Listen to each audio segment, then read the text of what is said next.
Hello coin collectors out there, welcome back to the Big D Coins channel. In front of us here we have a 2004 piece metal, a 2004 Keelboat, a 2005 American Bison, a 2005 Ocean in View, Oh Joy, and a 2014 representing the 2006 Return to Monticello coin. These right here are what's known as the Westward Journey Series. This series was made from 2004 until 2006. Now, if you've been watching these videos for a while, you've probably heard me talk about these coins a few times before, but I haven't made a video about them in a few months, so I want to reintroduce them to everyone that's new to the channel. In addition, I want to talk about something new regarding these coins. The new thing that I want to talk about regarding these coins was to advise people not to buy them from some for-profit coin collecting groups out there, or at least necessarily you don't have to buy them. I think it's kind of a waste of money to buy them, but if you want to spend a lot of money on them, you're of course welcome to. So there are sites out there like Collectors Alliance and the Patriotic Mint that sell a collection of 4 of these coins. So just these 4 different ones right here that have the different reverse on them, and they sell them for $5.95 plus shipping. So you're paying $6, $7, $8 in total for coins that have a face value of 20 cents. Please do not do that if you're short on money. If you've got a lot of money to blow, go ahead and do it. But there are many easy ways you can get these while coin roll hunting. And the mintages on them are in the hundreds of millions. So you're most likely going to come across them if you look through enough coin rolls of nickels. So be cautious when thinking about purchasing collector sets from companies that aren't the United States Mint. Generally, it's kind of a ripoff unless you want to spend money on that for some reason. But I've got all 4 of these coins right here from Coin Roll Hunting, and as you can see, the reverse images on them are in pretty good shape. So no need to spend that extra money. If you got some time, get into the coin roll hunting. All right, let's start off with this one right here. So what you see on the reverse right here, 2 hands shaking. So this is what's known as the 2004 piece metal. Now there are 361 million made at the Philadelphia Mint, 372 million made at the Denver Mint. And what we see here is the first of the 2 coins that came out in 2004. It's a rendition of the original Indian piece metal commissioned for the Lewis and Clark expedition. So what they want to do with that original piece metal is that at the signing of treaties, they would give over this medal to the Native American chiefs and other important leaders as a token of goodwill at treaty signings. So that's the rendition that you see right here on the reverse of this coin. Now, as I said, for this coin, there were many millions of them made, 361 million at one mint, 372 million at the other. Now that's going to be the case for most of the coins we talk about today. So unless your coin is in great condition, in that almost uncirculated or uncirculated condition, it's not going to be worth too much money. One way that you can tell your coin is uncirculated condition is that it has to have all of the original mint luster to it. So that kind of shine you see when you rotate a coin in the light, if it shines all the way without any scratches, nicely kind of rotating as you tilt it, then that's going to be an uncirculated coin. The coin I have right here, probably in the extra fine state, probably not quite the about uncirculated or AU condition.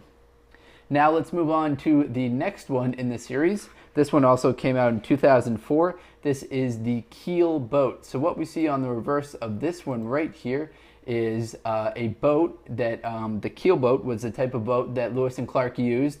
It had a full sail that transported members of the expedition and their supplies through the rivers of the Louisiana Territory in search for the Northwest Passage to the Pacific Ocean. So we'll see the Pacific Ocean a little bit later in the video. That's going to be the last of the different reverses that we actually look at. So there's the Keelboat. This one definitely a little bit rougher shape than the previous one that we looked at. Got some scratches to it. But as far as the mintages of this coin goes, 366 million at the Philadelphia, 344 million at the Denver. Now, the boat that was captained by Captain Lewis was actually 55 feet long. It could be sailed, it could be rowed, it could be pulled like a raft, or towed from the riverbank. So it's very versatile. Again, you could sail it, you could row it, you could pole it like a raft, or tow it from the riverbank. So that's why, probably a good reason why their expedition was so successful, in that they were able to complete it, because they had such a versatile boat. Now on to the next one in the series. You might be most familiar with this coin right here. This is the bison. Now the reason why you might be familiar with this coin is, one, because it has the highest mintage in the series, and two, because there are a well-known error with this particular one. The well-known error is the speared bison error, which is a die crack or a die gouge that runs vertically right here that makes it look like the bison has been speared. So that's a well-known kind of cool error that's out there. All of these coins could be susceptible to die cracks and die gouges, but the speared bison one has a pretty cool name to it, and people seem to find a lot of them. So as far as the mintages of this coin goes, 448 million at the Philly, 487 million at the Denver. And the reverse is pretty simple. It recognizes the Native Americans and the wildlife encountered by the Lewis and Clark expedition. Expedition journaled through many different animals that they saw along the way, including this one right here. And what's interesting also in 2005 is that we got a new obverse to the coin. So previously, you're probably used to seeing this obverse right here on the left. Let me bring in a more modern one. So this is the 2004 obverse on the left. Now this one was used all the way from 1938 when the Jefferson nickel first came out, up until the last year was 2004, and then they switched over to this front profile right here in 2005. So that explains why both the obverse and the reverse image on this coin might be something you had never seen before until 2005. And then finally, in the different reverse designs, is this one right here. This is what's known as the Ocean in View, Oh Joy. So the Oh Joy, Ocean in View, Oh Joy saying comes from Captain William Clark's journal. And on November 7th, 1805, he came to the Pacific Ocean. He saw this site right here, and he journaled Ocean in View, Oh Joy. Now this coin does have high mintage, just like all the other ones. 394 million made at the Philly, 411 made at the Denver. I'll give you a little rotate to the coin. Now, you might think this was the last in the series as far as the Westward Journey. However, there was an additional one that came in 2006. Now, in 2006, they switched up the obverse of the coin once more, and they have what's titled the Return to Monticello. So we see in 2005 this design right here. Then 2000, this one's dated 2007, but the characteristics are the exact same. So then 2006, we had the Return to Monticello. Now what they did is they switched up the obverse design of this coin. They also kind of beefed up the design on the reverse right here. They improved the facets of the dome of Monticello. Those were restored. The balconies on the building were reworked, and relief has been restored to the detail around the door and windows to reflect more of the original work. So this coin right here, although it's in kind of a little bit rough shape as far as some scratches go, there is more detail to the actual die of the coin in the design of the coin that's being captured starting 2006 and afterward. So to recap the different coins that we talked about, we started with 2004, and in 2004 we had the piece metal. So let me just get that one in front of you. So 2004 we had this one to start, the piece metal.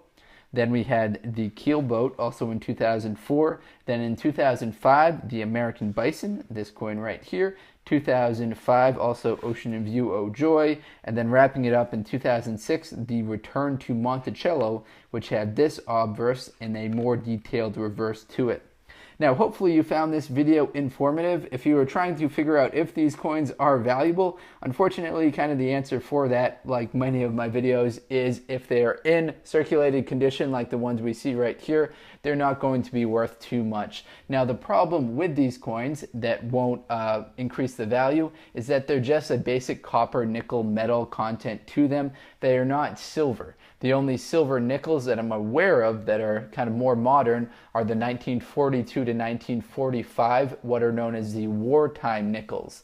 Now those do have some silver in them, so their melt value, their bullion value is going to be higher than the actual face value of the coin. However, these ones right here, if you melted them down, you'd get less than 5 cents in return based on the metal content in them. So not recommended you do that or do that for any coins, but figured I'd throw that out there. Thank you very much everyone for watching this video. Have a great day. Enjoy. Best of luck coin collecting out there, everyone. Take care.